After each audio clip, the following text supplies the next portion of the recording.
You know, I really don't like to be such a negative Nancy when it comes to films.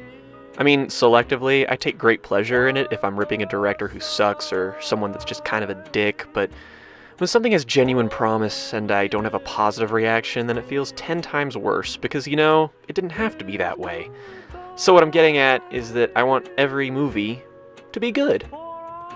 The Cloverfield paradox is not good. Now, for some background.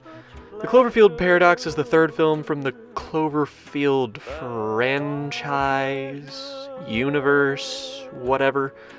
The first Cloverfield was a slightly above-average found-footage monster movie that was marred by an obnoxious main character and a bit too much of hinting at secrets that didn't really have any relevant answers. Overall, it's not a waste of time, but I'd only recommend it if you were really bored. The second film was 10 Cloverfield Lane, which was this awesome little contained thriller that sorta abandoned connections to the universe until the end of the movie. So the rest of the film was just this taut, well-executed, small-scale film that I highly enjoyed. And for a little while now, we've known that there was a J.J. Abrams project called The God Particle underway. And some people speculated this was connected to Cloverfield, since Abrams produced the films and his production company Bad Robot distributed them. And, lo and behold, at this last Super Bowl, not only did Netflix drop The God Particle after the game was over, but the film was actually called The Cloverfield Paradox. First off, before I begin ranting, I must say that I love the way these films are marketed. In a world where everyone knows almost everything about every movie and trailers just kind of ruin everything, it's nice to have a genuinely shocking release that you knew nothing about. I applaud the audacity, and I kind of hope that this catches on. That being said, based on what I told you about this franchise, did you notice something? That something being that, genre-wise, these movies don't even sound vaguely similar. Found-footage horror, thriller, science fiction adventure. Franchises aren't this diverse, and in principle, I kinda like that too. However, I can't shake the feeling that the two films that followed the OG Cloverfield weren't meant to be Cloverfield movies. They both had their original titles changed and are hugely different genres, and their connection to the overall universe is mostly done in very small doses. I'm fairly certain that Abrams, who is kind of a genius when it comes to marketing, found these small, low-budget movies or scripts, but knew that because of them being original IPs, they likely wouldn't do very well. Drench the marketing in mystery and make the release date a surprise, stick on the Cloverfield brand, and bam, instant success, created profit from almost nothing. Which again, in principle, sounds kinda cool. The reason 10 Cloverfield Lane worked so well, other than it just being a good movie, was that the Cloverfield shit was all at the very end. The rest of it was just kind of its own thing. But now, when trying to maintain a cohesive franchise, we are not looking so hot. The Cloverfield Paradox is not what I would call unsalvageable. There is a good film buried in it. The problem is that the good film buried in it is called Sunshine, and they already made that movie.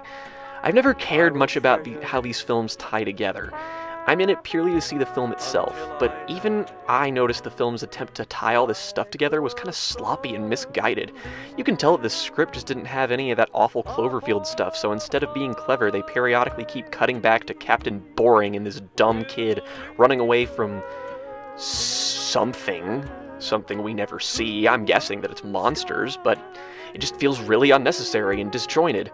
Several attempts to bring in logic to this story about dimension hopping just completely take you out of the experience. Regarding multiple universes and merging and different timelines, and God, it just all falls flat. I'm not one to complain about actual science and science fiction films, but if you're gonna take the Interstellar or Arrival approach, you gotta be smarter than that. I was lost mainly because whenever the characters explained something, they were always so certain they had a total grasp of what was going on, even though jumping to conclusions here is just quantifiably absurd.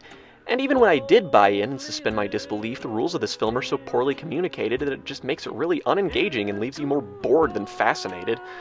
This movie is just really a step down from Event Horizon, which is already a horribly mediocre film.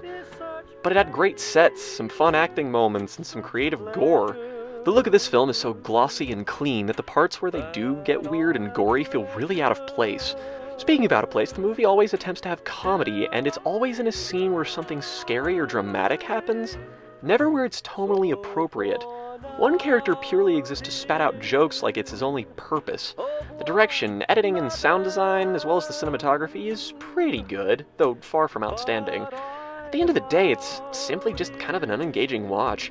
At least in the first Cloverfield, it sucked you in by having you feel like you were there in the first-person view, and 10 Cloverfield Lane was just tight and claustrophobic. This film has no meat, no real soul other than mimicking better movies and doing it botched. This feels like it exists purely to tie things together, but the incorporations of the Cloverfield universe are so obviously forced, which clashes with the rest of the film, and you can tell that it has nothing to do with the rest of it. Hell, the characters here aren't even one note, they're no notes. The lead had some intrigue later, but it's marred by predictability and more fake science talk that makes you more confused rather than eager to see this character succeed. I hate to bemoan what is, in concept, a solid idea, but I can't judge something based on intentions, so I gotta see its unique merits. And there really aren't many. I know the film isn't doing super well critically, but I hope this means that if they're gonna do more of this, find a better script. Or, you know, write an actual Cloverfield movie again, so it'll be cohesive. It's not that hard. I was really excited for this too, but ultimately, just kinda made it more disappointing. So, yeah, 4 out of 10.